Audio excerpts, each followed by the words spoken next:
সিরিজের অঙ্কগুলো করার আগে বোঝার আগে আমাদের এই কিছু ফর্মুলা জেনে রাখতে হবে, যেগুলো আমাদের কাজে লাগবে। যে প্রথম n প্রাকৃতিক সংখ্যার সমষ্টি, প্রথম n প্রাকৃতিক সংখ্যা মানে হচ্ছে 1 যোগ 2 যোগ 3 থেকে n পর্যন্ত যদি বের করতে হয় তাহলে আমাদের এই ফর্মুলাটা ব্যবহার করতে হবে, n into n plus 1 divided by 2। তো আমাদের যদি কেউ বলে যে তোমাদের 200 পর্যন্ত যোগফল বের করে, 1 থেকে 200 পর্যন্ত, তাহলে আমরা কী করবো, n হচ্ছে এখানে 200 গুণন 200 যোগ 1 তারপর নিচে 2, এটা দিয়ে আমরা করে ফেলতে পারবো। তার মানে 200 আর এটা হচ্ছে 100 কেটে গেল, তার মানে 201 আর 100 হচ্ছে 201 আর 100 দুইটা শূন্য বসায় দিলে আমাদের হয়ে যাচ্ছে। এটা হচ্ছে 1 থেকে 200 পর্যন্ত যোগ করলে আমাদের এটা বের হবে। তো এটা সহজেই আমরা এই ফর্মুলার মাধ্যমে বের করে নিয়ে আসতে পারি।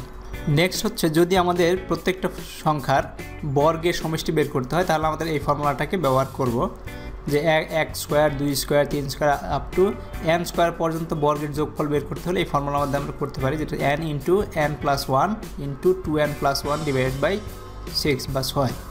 তো কেউ যদি বলে যে 100 পর্যন্ত, 1 থেকে 100 পর্যন্ত প্রত্যেকটা বর্গের যোগফল বের করার জন্য, তাহলে এখানে n হচ্ছে 100, তার মানে 100 গুণন 100 যোগ 1, তারপরে হচ্ছে 2n মানে 2 গুণন 100 যোগ 1, তার সবটাকে আমাদের 6 দিয়ে ভাগ করতে হবে। তো এটা করতে গেলে আমাদের কি হবে, 100 আসবে, 100 গুণন 101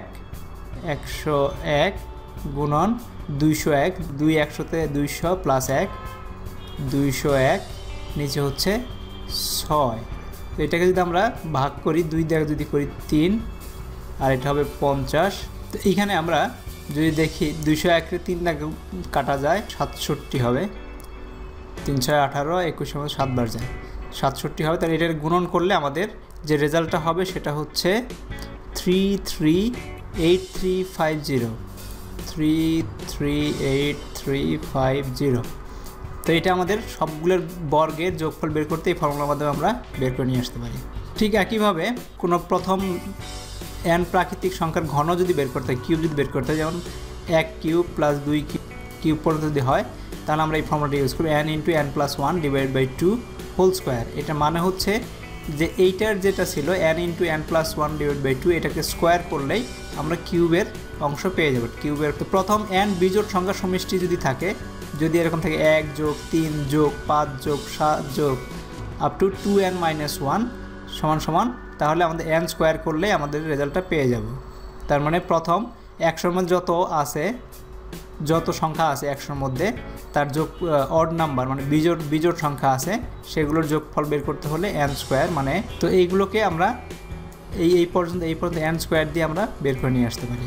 সে প্রথম n জোড় সংখ্যা সমষ্টি হলে তাহলে n ইন্টু n প্লাস 1, এটুক সব জোড় সংখ্যা সমষ্টি হলে আমাদের n ইন্টু n প্লাস 1, এই ফর্মুলার মাধ্যমে আমরা রেজাল্ট বের করতে পারি। তো এই ফর্মুলাগুলো মনে রাখলে অনেক সময় আমাদের কিছু কম্পিটিটিভ এক্সামে, যেরকম ব্যাংক এক্সাম, BCS বা অন্য যেসব অ্যাডমিশন টেস্টের ক্ষেত্রে জিম্যাট জিআরইর জন্য যেসব অঙ্কগুলো আসে, এই ফর্মুলাগুলো মনে রাখলে আমরা ওই সমষ্টি বের করে নিয়ে আসতে পারি। এরপরে আমরা ভিডিওগুলোতে দেখব কিভাবে বিভিন্ন প্যাটার্ন বের করে একটা সংখ্যা সিকোয়েন্স নাম্বার বা সিরিজের মধ্যে থেকে পরের সংখ্যাটি বা মিসিং সংখ্যাটি বের করা যায়। Thank you very much.